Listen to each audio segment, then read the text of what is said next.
महाराष्ट्र में आज से लॉकडाउन जैसी पाबंदियां। रात 8 बजे से 15 दिन तक पूरे राज्य में सख्त कर्फ्यू लागू रहेगा। सीएम उद्धव ठाकरे ने इसे ब्रेक द चेन मुहिम नाम दिया है।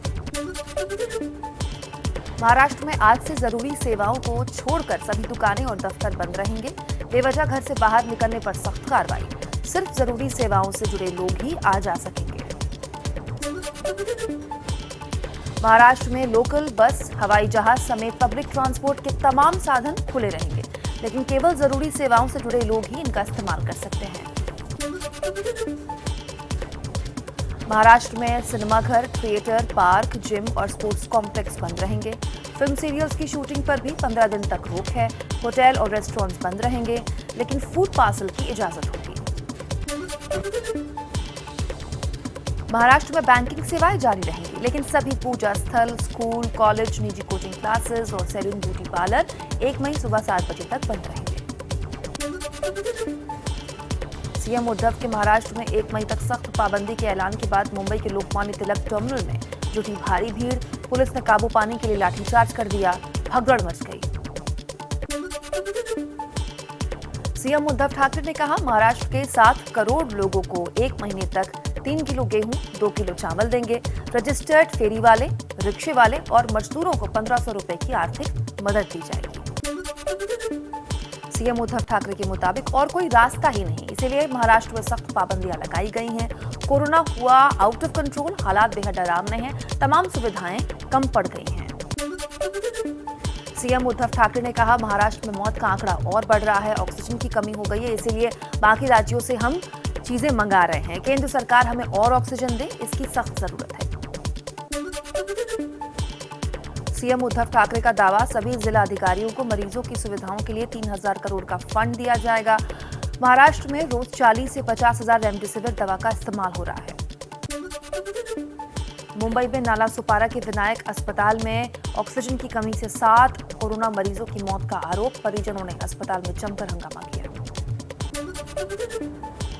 देश में कोरोना के सभी रिकॉर्ड ध्वस्त। 24 घंटे में करीब 1,70,000 नए केस, 900 से ज्यादा कोरोना मरीजों की मौत।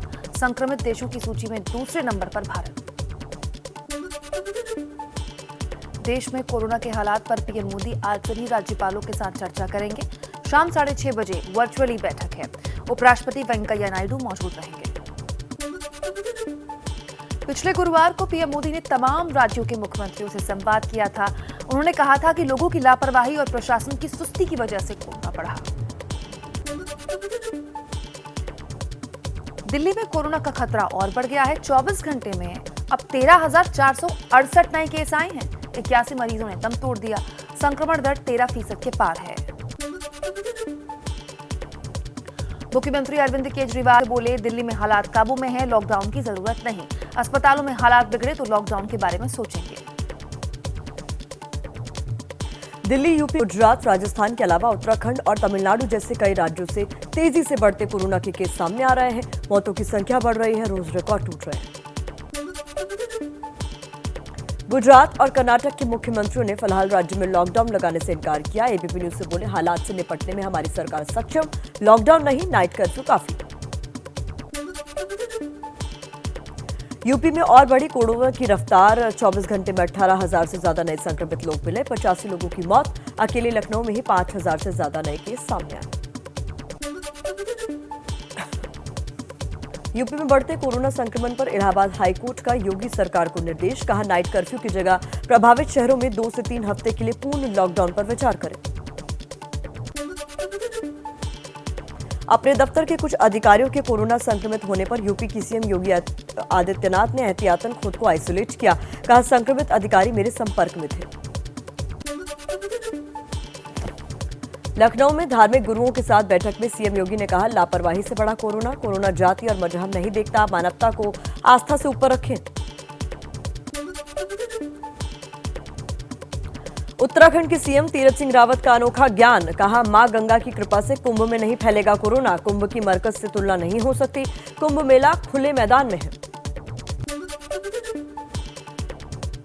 एमपी के सीएम शिवराज सिंह चौहान ने एबीपी न्यूज से कहा, कोरोना संकट में सीबीएसई की परीक्षा के खिलाफ हूं। जान है तो जहान है, परीक्षा बाद में भी हो सकती है।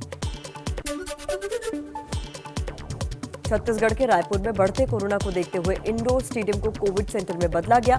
370 बेड पर ऑक्सीजन सिलेंडर की भी सुविधा।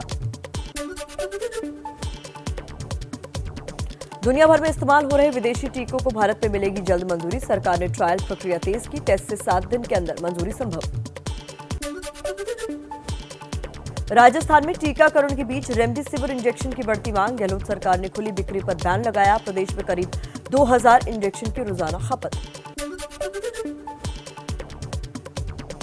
रमजान के महीने में कोरोना वैक्सीन लगवाने पर बहस से उठे सवाल। दारुल उलूम ने फतवा जारी कर कहा कि रोजे में भी वैक्सीन ली जा सकती है, लेकिन कुछ इस्लामिक जानकार मानने को तैयार नहीं। दिल्ली में हो रहे वैश्विक सम्मेलन रायसीना संवाद का आज दूसरा दिन। कल संवाद की शुरुआत करते हुए प्रधानमंत्री मोदी बोले, कोरोना के खिलाफ लड़ाई जारी है, हमारे वैज्ञानिकों ने शानदार काम किया। रायसीना संवाद में पीएम मोदी ने दुनिया को संदेश देते हुए कहा, महामारी के आगे कम नहीं पड़ेगी मानवता। भारत ने 80 देशों की कोरोना के खिलाफ लड़ाई में मदद की।